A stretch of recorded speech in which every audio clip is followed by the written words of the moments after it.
What's up everyone, I'm back with a video request from a longtime supporter Gorthalin after noting my advice helped him improve his game and enjoyment. We'll be looking at guilds from a player's perspective, and I have a guild leader guide that will also follow.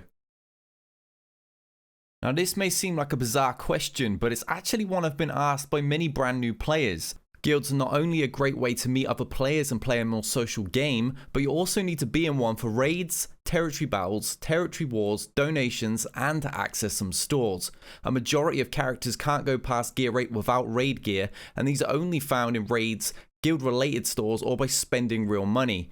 Sure, there is the shard store, but it will take forever buying raid gear at free salvage a time. The first thing you need to decide on is what kind of player you are. Are you the casual type who misses free energy, might not log on every day, or doesn't want to farm certain characters regardless of how important they are?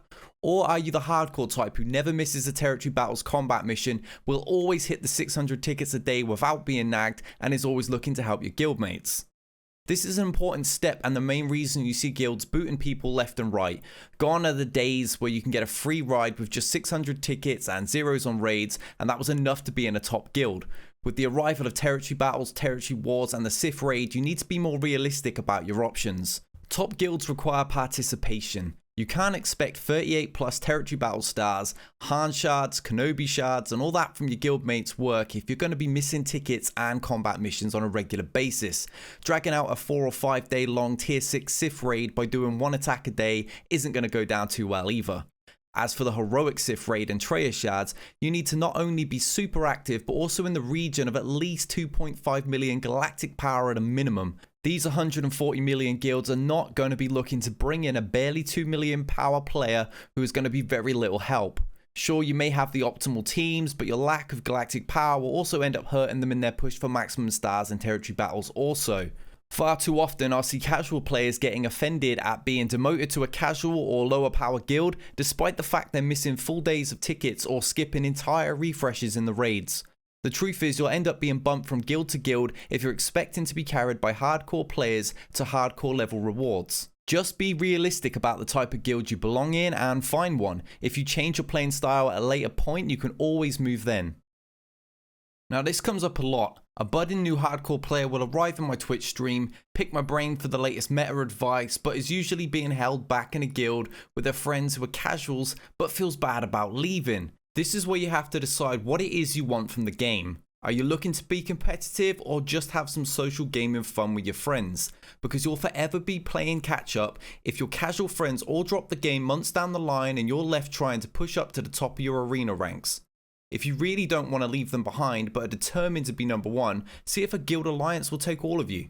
Many big guilds have several guilds in their alliance, all of which that are either tiered or have some sort of divisional system. You could all move in the same alliance with the same Discord server while being assigned to different divisions that better suit your style of play. Now, if you're intending on being a top player in your shard, heroic raids are a vital part of this, particularly if you're free to play. This is where a majority of your rare gear comes from, as well as Han Solo and General Kenobi, two of the game's best characters. Darth Treya is the heroic Sith reward, but that is more of an end game situation. Many small guilds can provide Han and raid gear incredibly early, so this is why you need to decide as soon as possible. Raids are booted up using tickets earned by spending energy. You can earn 600 a day yourself, so a guild of 50 can earn 30,000 across the board. Heroic Rancor costs just 60,000 to boot, so a hardcore guild with players spending some of their reward crystals on energy refreshes to ensure their maximum daily tickets will raid more, get more gear, more shards, and power up faster than others. The Heroic AAT costs 90,000 and requires a lot more coordination in a smaller guild, so expect serious guilds to be using a third-party chat app. These really are only a factor in guilds looking to seriously grow. The in-game chat isn't ideal to coordinate a raid like Heroic AAT or the Sith raid, nor is it much use to begin to introduce essential rules like Heroic raid windows to avoid players missing rewards once your guild is killing them too fast. This is because of the limited characters per message and the fact busy rooms can quickly bump messages away almost instantly. Most casuals won't have to deal with these if in a suitable guild. Hardcore players, however, will be likely asked to install Discord, Slack, or Line. All these programs have both mobile and desktop apps, making them very easy to use and keep in touch with your guild, what they're doing, and help take you to the next step. Now, which one your guild uses is down to leader preference, although Discord is generally the most popular due to its heavy use within gaming and its integrated Galaxy of Heroes bots. Time zones are not generally a problem in the bigger guilds, not once the zero damage windows come into play due to guild power and your activity becomes optional in those. You can bank a zero on the leaderboard and just get rewarded. Plus you have 24 hours to get your tickets in and get your 5 runs in on the Sith raid if you're still in tier 6. If the guild is close to beating one of the heroic raids however, but not quite there, you'll have to check the attack windows and such, as activity is likely going to be required. However, what it will always affect is the time your tickets are collected. This is hard coded to the time zone of the person who created the guild. So if someone from the UK creates it and then someone from New York takes over, your tickets will still collect to the set UK time.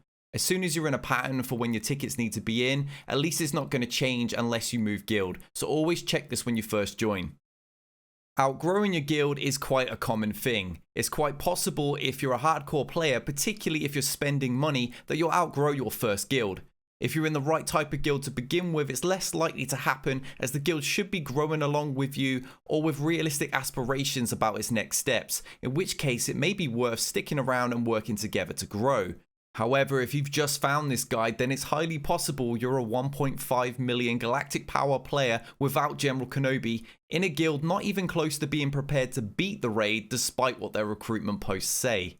Perhaps you've started your own guild and it's never even close to being full or as active as you. These are situations where looking to a guild more fitting to you is in your best interests. A general rule of thumb is multiply your galactic power by 50 to find a guild total that you'd be an average fit for. Give or take a bit to decide whether you'd like to be a top player helping them push, or fancy trying your luck at being the guild minnow who will likely be closely watched for performance.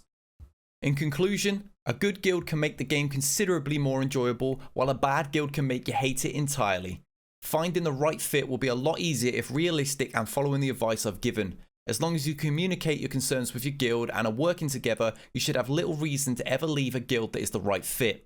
If you do have to leave your guild, just be open about it and most leaders will understand. I'm still good friends with several former players who outgrew my guild in its earlier days and were just honest about it. Now if you'd like anything else covered, just leave a comment below and I'll try and answer it as soon as possible. I know it's a lot to take in, so I'll pin time clips to each section in the comments also. I'll be following up with a guild leader guide very soon, so if you've enjoyed the video, be sure to like and subscribe, and until next time guys, we out of here.